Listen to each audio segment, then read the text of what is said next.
नमस्कार, स्वागत है आप सभी का आपके अपने ऑनलाइन संस्थान परीक्षा प्लस में। मैं आलोक शुक्ला और स्वागत करता हूं आप सभी का एक बार पुनः।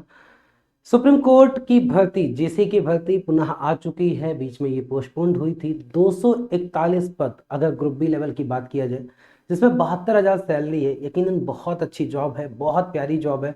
और सबसे बढ़िया, सबसे अच्छी बात है कि देश के सबसे बड़ी संस्था में आप जॉब करोगे। भले ही नाम में जूनियर कोर्ट असिस्टेंट लगा हुआ है, जूनियर और असिस्टेंट, इसे आप ये मत सोचिएगा कि कोई छोटी वैकेंसी है। ये पद जो होता है ये स्टेट पीसीएस की समकक्ष है, उससे बड़ा भी पद होता है, बहुत पावर वाला होता है। और अगर आप इसके लिए चाहते हो, अगर चाहते हो कि 2025 में मुझे कम से कम समय में एक नौकरी मिल जाए, बहुत डेस्परेट हो, तो मेरे ख्याल से इससे बेहतर वैकेंसी आपके लिए कुछ नहीं हो सकती है। जी जान लगा दीजिए मेरे भाई। और अगर आप इसमें सेलेक्ट हो जाते हैं, याद रखिएगा आप मेरी बात, जीवन में इससे बढ़िया नौकरी शायद आपको कोई पसंद नहीं आएगी, कोई नहीं जचेगी, जो बिल्कुल मिनिमम वर्कलोड पे मैक्सिमम सैलरी, बहुत रुतबा, बहुत अच्छा। हम लोग स्टार्ट करते हैं। बहुत सारे बच्चे इसके लिए बहुत परेशान थे, कमेंट में लगातार बच्चों के उत्तर है और ये भी पूछ रहे थे सर कैसे करें तैयारी। सब कुछ मैं आपको इस वीडियो में बताने वाला हूँ। पूरे वीडियो को पेशेंस के साथ अगले 5-7 मिनट देखिएगा। 5-7 मिनट में मैं एक एक चीज आपको क्लियर करने वाला हूँ। शुरुआत करते हैं, क्या है, कैसे करें तैयारी। Tier 1 typing descriptive interview negative marking 50% section cut off, everything जो आपको जानना चाहिए इस वैकेंसी के बारे में, जो बहुत साथियों को नहीं पता है या जानकारी नहीं प्राप्त कर पाते हैं, उन सबको मैं बता दूं कि आप थोड़ा सा ध्यान से देखिएगा और एक एक चीज मैं आपको यहाँ पे बता दूं। आप में से बहुत सारे साथी ने यहाँ पे क्या किया है, कमेंट आपने दिए हैं, उन कमेंट को एक एक करके मैं आपको कमेंट के माध्यम से आपके सारे क्वेरीज को मैं क्लियर कर दे रहा हूं और उसके बाद मैं आपको बताता हूं किस प्रकार से तैयारी करना है। सबसे पहले आप क्वेश्चन देखिए। बोला कि sir during form fill up why they are asking bank account detail when the application fees not refundable. जी हाँ, एप्लीकेशन फीस नॉट रिफंडेबल है, तो वो मैं भी मांग रहे हो क्योंकि अभी इनका रिफंडेबल का प्रोसेस नहीं है। क्यों मांग रहे हैं इसका एक बार मे भी वो कुछ डिटेल लेना चाहें या आपका कुछ ऐसा इन फ्यूचर अगर उनका कुछ बनता है उस वजह से ये डिटेल लेते हैं। बाकी इसमें अभी कोई रिफंडेबल की पॉलिसी नहीं है। क्या ग्रेजुएशन अपेयरिंग वाले इस फॉर्म को भर सकते हैं? नहीं, ग्रेजुएशन अपेयरिंग वाले नहीं भर सकते। जिनका ग्रेजुएशन कंप्लीट हो गया है 8 मार्च से पहले पहले जिनका रिजल्ट आ गया है, वो लोग इसके लिए फॉर्म अप्लाई कर सकते हैं। निगेटिव मार्किंग है, इस बार निगेटिव मार्किंग नहीं है। पिछली बार निगेटिव मार्किंग था, वर्ष 2022 के 2016 के नोटिफिकेशन को देखोगे उसमें नेगेटिव मार्किंग का जिक्र किया गया था। इस बार संपूर्ण नोटिफिकेशन में कहीं भी नेगेटिव मार्किंग का जिक्र नहीं किया गया। तो नोटिफिकेशन से बाकी नोटिफिकेशन एज इट इज है, नेगेटिव मार्किंग को हटाया गया है। इसका मतलब यह है कि नेगेटिव मार्किंग इस बार नहीं होने वाली है। तो आप लोग अपनी तैयारी भी, हालांकि तैयारी में कोई बहुत बड़ा चेंजेस नहीं आने वाला है। नेगेटिव मार्किंग से मार्क्स ऊपर नीचे थोड़े बहुत होते हैं, कट ऑफ थोड़ा बहुत ऊपर नीचे होता है, बट अल्टीमेटली सिलेक्शन पे कोई खास प्रभाव नहीं पड़ता है। तो नेगेटिव मार्किंग नहीं है। इंटरव्यू इंग्लिश में होगा या फिर हिंदी में होगा, बहुत सारे साथी ये जानना चाह रहे हैं। सबसे पहले तो मैं आपको बता दूं बेटा, ये कंप्लीट पेपर जो आपका है ये इंग्लिश मीडियम में ही होने वाला है। मतलब कि आप जो टीयर 1 दोगे, मतलब कि जो आपका 125 क्वेश्चन होगा, जिसमें 100 क्वेश्चन में 50 आपका इंग्लिश है और 25 में आपका एप्टीट्यूड है, 25 में आपका जीएसजी के करंट अफेयर्स है, वो आपका कंप्लीट इंग्लिश में ही रहेगा। उसमें हिंदी में पेपर आता ही नहीं। अभी मैं आपको पेपर भी दिखा दे रहा हूं। लेकिन जो डिस्क्रिप्टिव है वो भी कंप्लीट इंग्लिश में ही होगा। जो टीयर 3 है इंटरव्यू क्योंकि आपकी नॉलेज का टेस्ट नहीं होता है, वहां पे आप किसी भी भाषा में बोलने के लिए क्या होते हैं, आजाद होते हैं। आपको अपना व्यक्तित्व दिखाना होता है, आपको अपना व्यवहारिक ज्ञान दिखाना होता है। तो इंटरव्यू कुछ ऐसा हार्ड एंड फास्ट नहीं है कि आपको इंग्लिश में देना या हिंदी में देना है, आप अपनी भाषा में दे सकते हो। तो इसके लिए बिल्कुल प्रेशर मत लीजिए। इंटरव्यू के मार्क्स भी मैंने आपको बताया था कि जो सबसे टॉपर होता है, मतलब कि इंटरव्यू में जो हाईएस्ट स्कोरर होता है 25 में से 19-20 नंबर पाता है, और जो सबसे कम स्कोरर होता है वो 16-17 नंबर पाता है। मतलब कि सबसे कम और सबसे ज्यादा वाले में मात्र 2-3 नंबर का फर्क होता है। तो इंटरव्यू का लोड आज से मत लीजिए। इंटरव्यू एक जनरल मार्किंग होती है, डिस्क्रिप्टिव में जनरल मार्किंग होती है। मेन आपका क्या है, जो आपका 125 क्वेश्चन जिसे आप देने जा रहे हो वो इंपॉर्टेंट है, और उसके बाद टाइपिंग में क्वालिफाई कर जाओ बस। क्योंकि टाइपिंग यहाँ पे थोड़ा सा टफ होता है। आफ्टर सिलेक्शन इसमें क्या है, after selection in JCA Supreme Court after some time doing of job can I left JCA. हाँ बिल्कुल, यहाँ पे कोई बॉन्ड सिस्टम नहीं है। जेसीए में अगर आप ज्वाइन करते हो, आपकी कहीं और जॉब लग जाती है, अगर आप करना चाहते हो तो स्वेच्छा से आप उसे रिजाइन दे सकते हो। कुछ टाइम पीरियड होगा, लेकिन आपको फॉर्म भरते समय एनओसी जरूर डालना है कि आप इसमें अगर कहीं काम कर रहे हो, तो किसी डिपार्टमेंट काम कर रहे हो और इसका फॉर्म अप्लाई करना चाहते हो, तो आप एनओसी करो। वैसे मुझे समझ में नहीं आया आप बेटा क्यों छोड़ना चाहोगे, क्योंकि एसएससी सीजीएल के किसी भी पोस्ट से अगर आप उस पर सेलेक्ट होते हो तो ये पोस्ट हमेशा हमेशा ही बहुत अच्छी रहेगी। आप मिनिस्ट्री ऑफ एक्सटर्नल अफेयर की बात करो, एमईए की बात कर लो, उससे भी अच्छी पोस्ट आपकी ये रहेगी। बट फिर भी कई बार क्या होता है कि आप हो सकता है मेरी नजर से पोस्ट ये अच्छे, आपकी नजर से एमईए ज्यादा अच्छी पोस्ट हो, उस पर मैं बहुत ज्यादा टिप्पणी नहीं करूंगा। आते हैं कुछ क्वेश्चन यहाँ पे जो कॉमन क्वेश्चन है उन्हीं को लूंगा, कुछ सारे पर्टिकुलर क्वेश्चन को नहीं लूंगा। कुछ बच्चे यहाँ पे बोले हैं कि सर मैं बता दूं किससे इसका एग्जाम ओनली इंग्लिश में होता है। जी हाँ, ये मैंने आपको बता दिया कि ओनली इंग्लिश में होता है। इंटरव्यू इंग्लिश में होगा या हिंदी में, किसी भी लैंग्वेज में आप दे सकते हो, doesn't make any difference. Please clear about the age relaxation. Age relaxation बेटा जो आपका ओबीसी है, ओबीसी को 3 साल मिलेगा, एससी और एसटी को आपका 5 साल मिलेगा, बाकी पीडब्ल्यूबीडी जो होते हैं इनको भी 5 से 10 साल 5 साल मिलता है। और अगर एक्स सर्विसमैन है तो उनके जॉब के अकॉर्डिंग कितना जॉब किया उसे माइनस करके मिलता है। मेन आप ओबीसी एससी एसटी में पूछना चाहते हैं तो 3 और 5 साल का स्लैब है। किसी भी गवर्नमेंट एग्जाम का आप देखोगे जिसमें होता है वही इसमें भी लागू होगा। टाइपिंग सर्टिफिकेट क्या इसके लिए चाहिए, बच्चे पूछ रहे टाइपिंग सर्टिफिकेट नहीं चाहिए। मैंने कल नोटिफिकेशन वाली वीडियो में बताया था आपको टाइपिंग आनी चाहिए, केवल इंग्लिश की टाइपिंग आनी चाहिए। और साथ ही मैं ये भी बता दूं कि पहले क्या होता था, टाइपिंग सेम डे होता था, लेकिन अब टाइपिंग सेम डे नहीं होगा। इन्होंने पूरा कैलेंडर जारी किया है, जैसे मैं आपको बता दूं इन्होंने कैलेंडर जारी किया था और उसमें यह बताया था कि आपका टाइपिंग जो होगा रिजल्ट आने के बाद पहले आपका एडवर्टीजमेंट आएगा, उसके बाद अगर आपका देखा जाए तो आपका ऑब्जेक्टिव टेस्ट होगा, फिर रिजल्ट आएगा, उसके बाद आपका टाइपिंग होगा। टाइपिंग का डेट देखो अलग दिया गया, तो टाइपिंग एक साथ नहीं होगी, टाइपिंग आपकी अलग से होगी। तो टाइपिंग की चिंता आपको अभी से नहीं करनी है। हालांकि टाइपिंग केवल इंग्लिश में करनी है तो कोई फॉन्ट की चिंता नहीं करनी है, इंग्लिश की कोई फॉन्ट नहीं होता। 35 वर्ड पर मिनट में आपको टाइपिंग करनी है। टाइपिंग के साथ दिक्कत यह है कि इसमें केवल 3% एरर अलाउ है, तो आप जब भी टाइपिंग करिए तो एक्यूरेसी के साथ करिएगा और इसे आज से ही आधा एक घंटा निकालने का प्रयास कर दीजिएगा।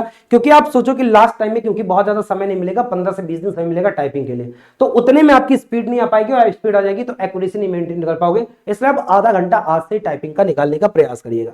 आते हैं हम लोग कुछ और भी क्वेश्चन आपके हैं जो उसे देख लेते हैं। नेगेटिव मार्किंग कितनी है ऑब्जेक्टिव पेपर में? नेगेटिव मार्किंग नहीं है बेटा, पिछली बार थी, इस बार नहीं है। प्लीज बताइए कि एग्जाम कब तक हो सकता है? इसका एग्जाम 1 महीने या 40 दिन में आपका हो जाएगा। आप बहुत ज्यादा इसे ले चल सकते हो तो 35 से 40 दिन का समय लेके चलोगे, और 35 से 40 दिन का अगर समय आप लेके चलते हो तो फरवरी हटा दो, मतलब कि आपका मार्च के सेकंड वीक में, तो एग्जाम आपका मार्च 15 के पहले पहले हो जाएगा, 15 मार्च के पहले पहले हो जाएगा। सर मेन चीज डिस्क्रिप्टिव के बारे में आपने तो बताया ही नहीं बेटा, कल भी बताया था, आज भी मैं आपको बता रहा हूं कि डिस्क्रिप्टिव में आपका 50 नंबर का डिस्क्रिप्टिव होगा जिसमें कंप्रहेंशन, पैसेज राइटिंग और एस्से आएगा। मैंने आपको डिस्क्रिप्टिव का पेपर भी दिखाया था किस प्रकार से डिस्क्रिप्टिव होता है, अभी मैं फिर से आपको दिखा देता हूं, इसकी चिंता मत करिए। तो डिस्क्रिप्टिव आपका और इंग्लिश में ही आएगा। डिस्क्रिप्टिव में जनरल मार्किंग होती है, इसलिए परेशान मत होइए। इसका मार्क्स नहीं जुड़ता है, क्वालिफाइंग होता है। जो मेरिट बनेगी वो आपका केवल CBT 1, यानी कि ये CBT होता है, कंप्यूटर बेस्ड पेपर होता है, वो भी अभी मैं आपको दिखा दे रहा हूं। ये आपका क्या होगा, टियर 1 पे आधारित, मतलब 125 क्वेश्चन पे मेरिट बनेगी। हालांकि क्वालिफाई करना सब कुछ जरूरी है। जैसे मैं आपको बता दूं कि जो आपका चरण है, जो बोल सकते हो एग्जाम का चरण है, उसे एक बार आप लोग समझ लीजिएगा कि आपका सबसे पहले क्या होगा, ऑब्जेक्टिव पेपर होगा। ऑब्जेक्टिव पेपर सिंगल डे में, पार्ट 1 और part 2 single day single sitting में होगा। ये 2 घंटे में आपका ये क्या होगा, 2 घंटे का पेपर होगा, जिसमें 100 क्वेश्चन आपका एक और दूसरा आपका 25 क्वेश्चन कंप्यूटर का। 100 में 50 नंबर जब लाओगे तभी आपकी आगे कॉपी चेक होगी, मतलब तब आपको क्वालिफाई माना जाएगा। और अगर जो दूसरा कंप्यूटर वाला पार्ट है 25 में से 50% से ज्यादा, 25 का आधा 12.5 होता है, मतलब 13 क्वेश्चन अगर आप करोगे तब आप इसमें क्वालिफाई माने जाओगे। और 50% से आप मेरिट में कहीं भी पहुंच जाओ, लेकिन मिनिमम 50% लाना जरूरी है। तो कुल मिला के 100 में से 50, ऐसा भी नहीं कि 125 का आधा आप कर दो, नहीं, आपको उस 100 में से, जिसमें इस 100 पार्ट में आपका 50 क्वेश्चन केवल इंग्लिश है, और इसकी बात किया जाए 25 क्वेश्चन आपका क्या है, 25 क्वेश्चन आपका एप्टीट्यूड है जिसमें मैथ्स और रीजनिंग है, और 25 क्वेश्चन आपका जीके जीएस और करंट अफेयर्स है जिसमें आपका करंट अफेयर्स और स्टैटिक जीके ज्यादा पूछा जाता है। तो इसमें 100 में से 50 लाना है, और 25 जो आपका कंप्यूटर है, इस कंप्यूटर में भी 25 में से 13 नंबर लाना ही लाना है।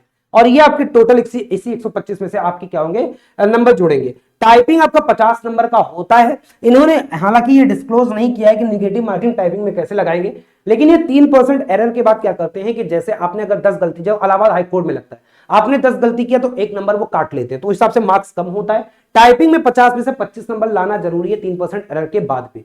इस बार हो सकता है टाइपिंग का मार्क्स अगर ना करे 3% एरर, क्योंकि पिछली बार भी ये क्लियर नहीं हुआ था, तो ऐसा भी हो सकता है कि इसमें मार्किंग स्कीम ना लाए, सीधा 3%। अगर आप 3% एरर ये अंदर करते हो तो आप क्वालिफाई हो, 3% से ज्यादा एरर होता है तो डिस्क्वालीफाई हो, उसके मार्क्स का कोई मतलब नहीं रह जाएगा।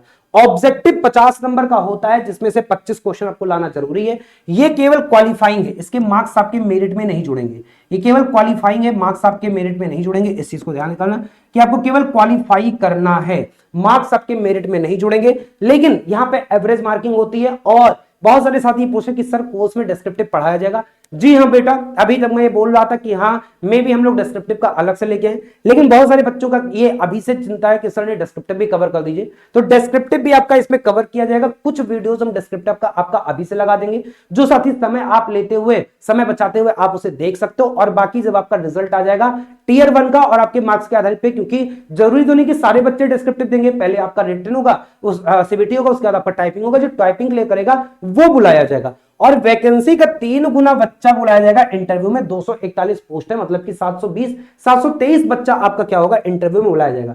इंटरव्यू भी 25 नंबर का होता है, जनरल मार्किंग उसमें भी करते हैं। जैसे मैंने आपको दिखाया था कि एक ऐसा बच्चा जो ये पिछली बार का इंटरव्यू का था, इसे आप देखोगे ऐसा बच्चा जो टॉपर था, है ना, ऐसा बच्चा जो क्या था, जो आपका टॉपर था। पिछली बार की बात किया जाए तो जो टॉपर बच्चा था वो 25 में से कितना नंबर पाया था, 25 में से 20 नंबर पाया था। ये आप देखोगे, ये इंटरव्यू के मार्क्स हैं, marks according interview, minimum 13 qualifying marks out of 25 ये बार बार देता है। और ये ज्यादा नहीं है, 2023 मतलब कि एक साल पहले की बात है, इससे 2024 वाली है, एक साल एग्जैक्ट, एक साल 2 महीने पहले की बात है। तो वहां पे जो मैक्सिमम जो बच्चा है जिसकी रैंक 1 है, जो गज्जला लीला उमेश कुमार रेड्डी के नाम है, और इसने 20 नंबर क्या किया था, इंटरव्यू में लेके आया था। और ऐसा बच्चा जिसकी रैंक 733 थी, इस बार भी लगभग 721 बच्चा सेलेक्ट होगा।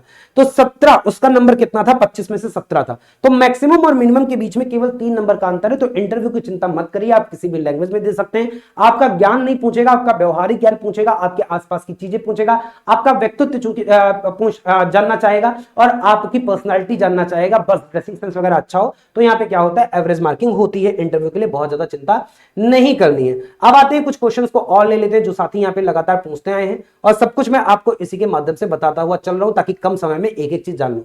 जीएस और कंप्यूटर हिंदी लैंग्वेज में तो दे सकते हैं नहीं बेटा, सब कुछ आपका इंग्लिश में होता है। जैसे मैं अगर आपको यहाँ पे पेपर दिखाऊं तो आप ये देख लो, ये आप पेपर देख लो। पेपर में आपको यहाँ पे दिखाई दे रहा हूं, है ना। एक बार मैं आपको 2 मिनट में पेपर दिखा दे रहा हूं कि पेपर किस तरीके से आपका पूछा जाता है। तो ये रहा आपका पेपर, ये आपका एससी जेसीए, और एससी जेसीए में अगर 2022 के पेपर की बात करें तो ये आपका जो पेपर है, आप यहाँ पे पेपर देखोगे मेरे साथी, पेपर जो आपका होता है ये टोटल इंग्लिश में होता है, इसमें हिंदी आपका नहीं होता है। मतलब कि जो फॉन्ट, मतलब जो वो होगा, ये ऑनलाइन पेपर होगा, और ये आपका क्या रहेगा, इंग्लिश। जैसे इंग्लिश तो आपका इंग्लिश में रहेगा ही, लेकिन आप अन्य पार्ट भी देखोगे, ये आपका ऑनलाइन पेपर है। अच्छा, इसका जो पेपर करवाएगी वो ज्यादा चांस है टीसीएस करवाएगी, इस चीज को ध्यान देना। तो अगर आप यहाँ पे देखोगे, ये तो इंग्लिश ही चल रहा है, इंग्लिश ही चल रहा है। अगर आप आगे भी चल के देखोगे तो जो भी ऐसे क्वेश्चन जो इंग्लिश के नहीं है, जैसे मैथ्स के क्वेश्चन है, तो मैथ्स के क्वेश्चन भी आपका केवल इंग्लिश में पूछा है, हिंदी में नहीं पूछा जाता है। इस बात का आप लोग विशेष ध्यान दीजिएगा। तो आपका पेपर इंग्लिश मीडियम में ही रहेगा। जीएस और कंप्यूटर हिंदी लैंग्वेज में ये नहीं हो सकता है। फाइनल ईयर वाले एलिजिबल रहेंगे क्या, नहीं एलिजिबल रहेंगे। इंटरव्यू किस लैंग्वेज में होता है, सेम क्वेश्चन है जो मैंने आपको यहाँ पे बता चुका हूं। फाइनल मेरिट किस बेसिस पे बनेगा, तो फाइनल मेरिट केवल सीबीटी बेसिस पे बनेगा, मतलब कि आपके 125 क्वेश्चन के आधार पे बनेगा। फाइनल ईयर वाले स्टूडेंट नहीं भर सकते हैं, टाइपिंग सर्टिफिकेट की जरूरत नहीं है। डिस्क्रिप्टिव का एग्जाम केवल क्वालिफाइंग है, इसके मार्क्स फाइनल में नहीं जुड़ेंगे। क्या मेरिट लिस्ट में, नहीं, मेरिट लिस्ट में इसका मार्क्स नहीं जुड़ेगा। तो ये रहे आपके क्वेश्चन। एग्जाम बेटा ऑनलाइन होगा, कुछ बच्चे ने पूछा ऑनलाइन या ऑफलाइन होगा। डिस्टेंस से ग्रेजुएशन वाले फॉर्म फिल कर सकते हैं, हाँ फॉर्म फिल कर सकते हैं। टाइपिंग सेम डे ही होता है, सेम डे पहले होता था, अब नहीं होगा।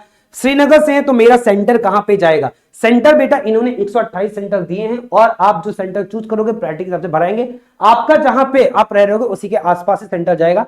लगभग हर स्टेट में इन्होंने 4-5 सेंटर बनाए हैं, जो मेन जो आपके क्या होते हैं, जो मेट्रो सिटीज हैं उनमें इन्होंने क्या बनाया, सेंटर बनाया। तो उसकी चिंता आपको नहीं करनी। अब आते हैं हम लोग इसके बारे में बात कर लेते हैं बाकी चीजें, ठीक है। तो ये सारी चीजें रही, आपको क्या करना है, कहां से तैयारी करनी है, इन शॉर्ट में आपको बता दे रहा हूं। तो मेरे भाई इस चीज को ध्यान दीजिएगा कि आपका जो पेपर है वो आप तैयारी कंप्लीट परीक्षा प्लस ऐप पे जाके कर सकते हो। ये बैच 999 का है, लेकिन मैंने केवल 24 घंटे के लिए, यानी कि आज रात 12 AM तक, जैसे रात के 12 बजेंगे इसकी प्राइस बढ़ जाएगी। तो ये आप 499 में आज खरीद सकते हो। इसमें आपकी लाइव प्लस रिकॉर्डेड क्लासेस है, स्टडी मटेरियल है, वैलिडिटी एग्जाम डेट तक है, और इसी में मैं आपका डिस्क्रिप्टिव भी ऐड करवा दे रहा हूं। अब आप यहां पे खुश हो, बाकी इंटरव्यू के बारे में गाइड तो यहां पे किया ही जाएगा, ठीक है। तो ये आपका पूरा नोटिफिकेशन है जो आपके बारे में बताया गया है। ये आप एक बार स्क्रीनशॉट ले लीजिएगा। पिछली बार का पैटर्न है, ऑन एवरेज क्वेश्चन पूछा जाता है, जीएस का, इंग्लिश का एप्टीट्यूड है, कल की वीडियो में मैंने बताया था, और आज की इसमें भी आप स्क्रीनशॉट लेके इसे घर पे आराम से देख सकते हो। ये वो रहा जो आपका आरटीआई मैंने लगाया था कि आपका सेक्शनल कट ऑफ के लिए, पुराना आरटीआई है, तब एरर केवल 2% था, इस बार 3% कर दिया टाइपिंग का। और रही बात आपको ये बैच कहां से परचेज करना है, तो परीक्षा प्लस ऐप, जिसकी लिंक इसी वीडियो के डिस्क्रिप्शन में है, ये आपका ऐप है, पेड कोर्स में जाएंगे तो आपको दिखाई देगा सुप्रीम कोर्ट जेसी के नाम से बैच आएगा। सुप्रीम कोर्ट जेसी पे यहाँ पे पेड का है ना बटन आएगा, उस पर क्लिक करेंगे, जैसे बाई करेंगे आपका ये ओपन हो जाएगा। यहाँ पे लाइव क्लासेस, टेस्ट भी रहेंगे, रिकॉर्डेड भी, इसमें जो चीजें हो चुकी है रिकॉर्डेड में अवेलेबल रहेंगी। आपको टेलीग्राम व्हाट्सएप लिंक से भी जोड़ा जाता है, आप डाउट्स भी इसमें पूछ सकते हो। सब कुछ वो सारी किताबें जो आपको सिलेक्शन के लिए जरूरी हैं, वो सारी किताबें आपको इसी बैच में उपलब्ध कराई जा रही हैं। इवन इसका डिस्क्रिप्टिव भी आपको अवेलेबल कराया जा रहा है, तो अब इसके लिए भी परेशान नहीं होना है। जैसे पूरा अगर आप डिस्क्रिप्टिव का देखोगे तो डिस्क्रिप्टिव वगैरह भी सब कुछ आपका यहाँ पे पूरे नोट्स आपके बनाए जा रहे हैं। तो उम्मीद है कि इससे आपके सारे कंफ्यूजन क्लियर हुए होंगे। फिर भी अगर आपके कोई डाउट्स हैं तो आप इस वीडियो के एंड में कमेंट में आप पूछ सकते हो, आपके सारे बच्चों का एक एक क्वेश्चन का जवाब दिया जाएगा। फिर मिलूंगा, बहुत बहुत धन्यवाद सभी का, आभार।